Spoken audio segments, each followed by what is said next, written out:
Assalamualaikum warahmatullahi wabarakatuh.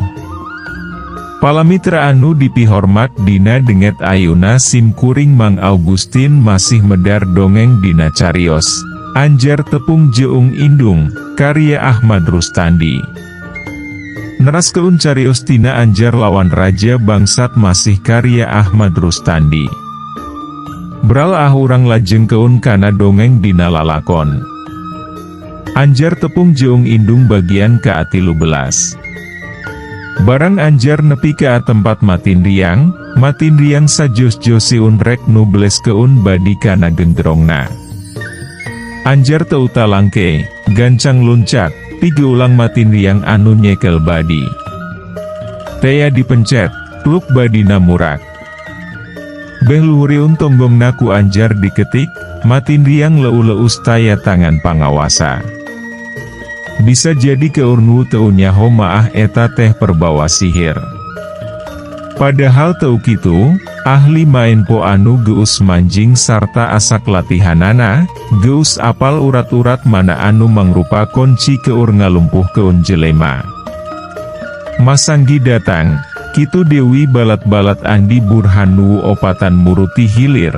Nenjo peta Anjar Jeung Matindriang kitu kabahanana teu bisa ngomong baralem siga ditangkeup eureup. Kabahanana teu nyaho kumaha pipetaun. Nenjo Anjar datang sarta ujuk-ujuk narajang, Matindriang olohok mata si meuteun, paromana semunuhan jakal. Matin, naha Anjeun nepi ka awani ngalakukeun pagawean anu hina siga kitu, ceuk Anjar. Sorana henteu semunu ambek, tapi siga pinuh kurasa welas asih. Matindriang molotot semunu matak ambek, tapi teu daek nyarita. Kunaon? Cik carita keun sugan kuring bisa mere jalan, ceuk Anjar. Ngahaja sorana ku Anjar dia supan tanaga, nepi ka matak nyerep kana ceuli nu ngadengena. Kunaon? Tina panon Matindriang siga kaluar sinar harepan pok ngomong pondok pisan, Andi pawelangi aki kuring. Baruk, ceuk Anjar asa dibentar gelap bawaning ku heran. Andi Burhan bapak kuring. Hah? Jadi daeng hapati. Daeng hapati. Musuh kuring, ceuk Matindriang, bari segrup ceurik. Lain musuh Anjeun Matin, ceuk Anjar. Anjeun teu kudu pipilueun. Kuring leuwih hade paeh, batan kudu nanggung kabingung sarupa kieu. Teu hade, budak ngora pondok harepan siga kitu.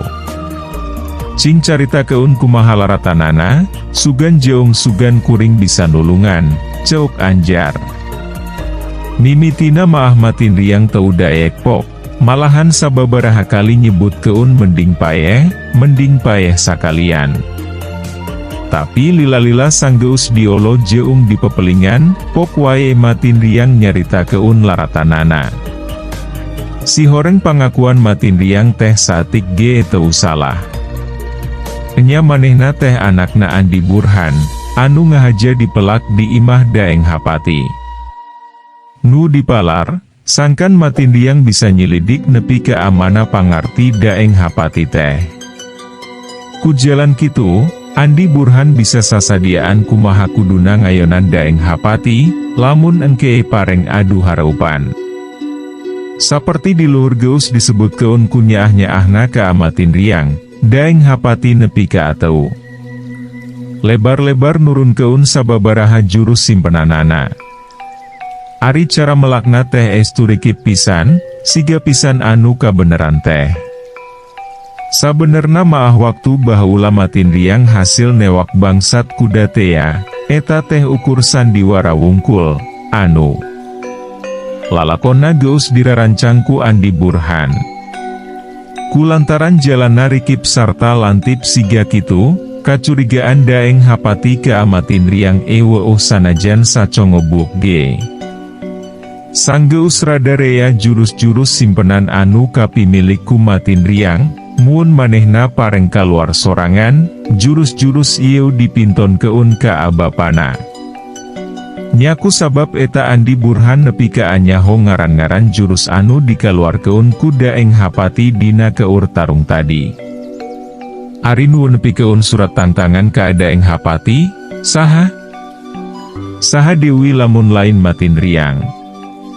Tangtu bae sanajan pangkat Anjar oge bisa kapalingan lamun jalana kitu maah. Jadi ari nawatuna Matin Riang teh rek mergasa sarta mateni Daeng Hapati anu jadi musuh kabuyutanana. Tapi kaiklasan, kanyaah jeung kapercayaan anu geus ditamplok keun ku Daeng Hapati ka amanehna, lila-lila ngaluntur keun rasa dengkina, da ari perbawana maah Matin Riang teh jujur jeung hade hate.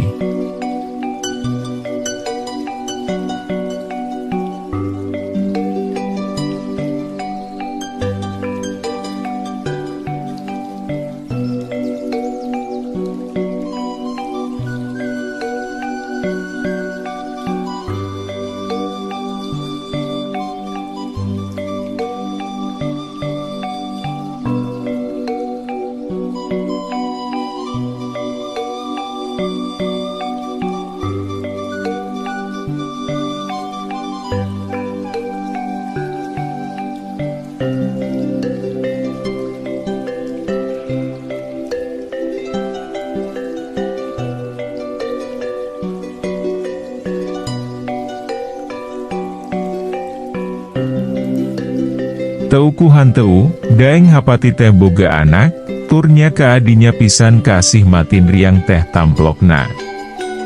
Hatena jadi sabil, bingung henteu aya papadana.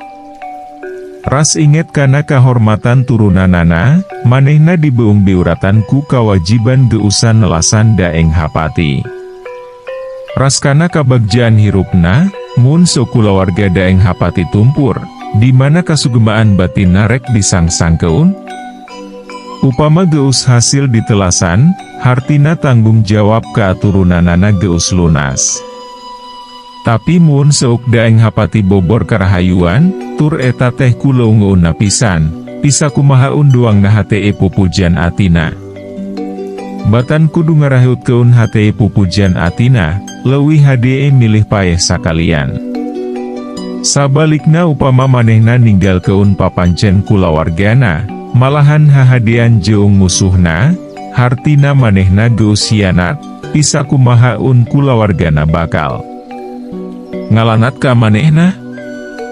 Tibatan disupataan ku kulawarga leuwih hade paeh sakalian, ceuk pikirna. Jadi kitu salah, kieu salah. Nya tungtungna putus asa, lantaran jalan nuwurek dilakonanana buntu kabahanana.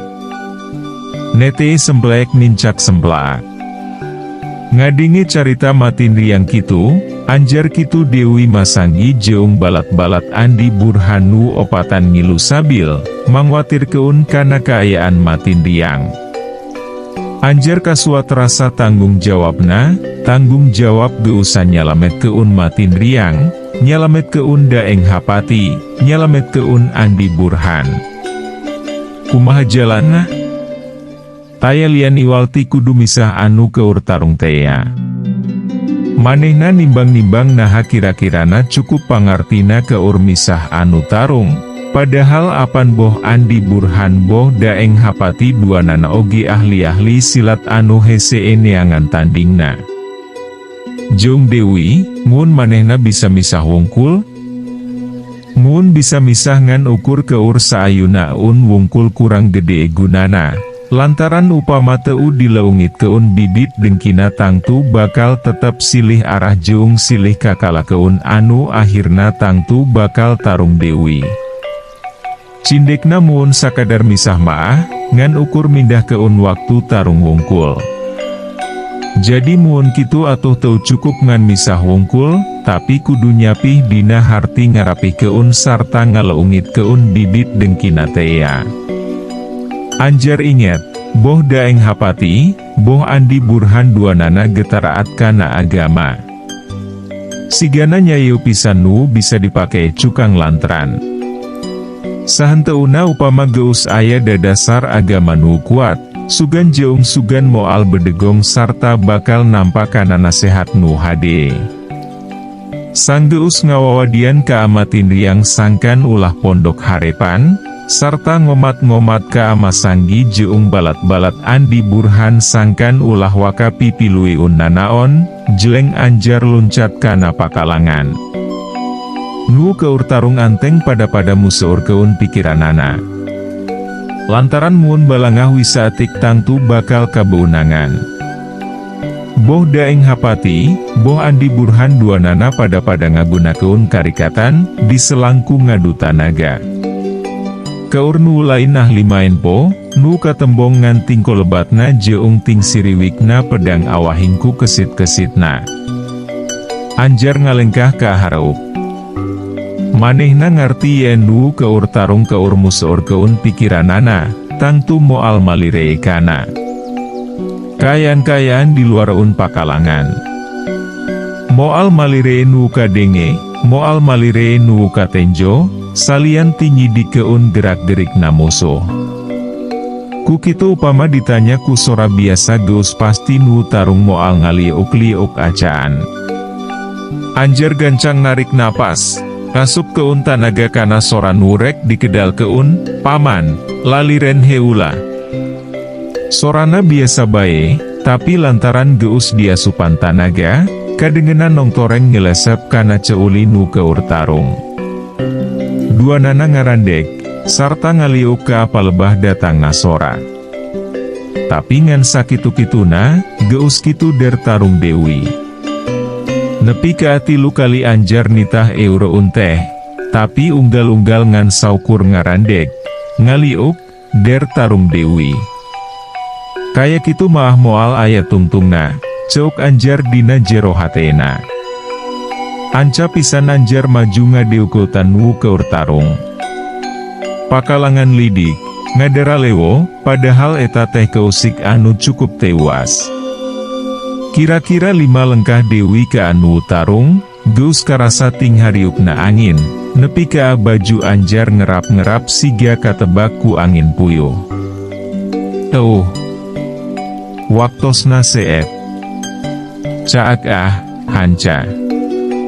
Urang simpen di handeuleum sieum paragi nyokot ninggal keun, enjing urang sampeur dewi, hapunten palamitra kanggo nyumangetken sim kuring. Mang Augustin ngadongeng teh, nuhun keun di subscribe, di like sareng di share. Manawi masih aya keneh nu resepeun kana dongeng, supados teu kakantun carios salajeungna. Mangga permios.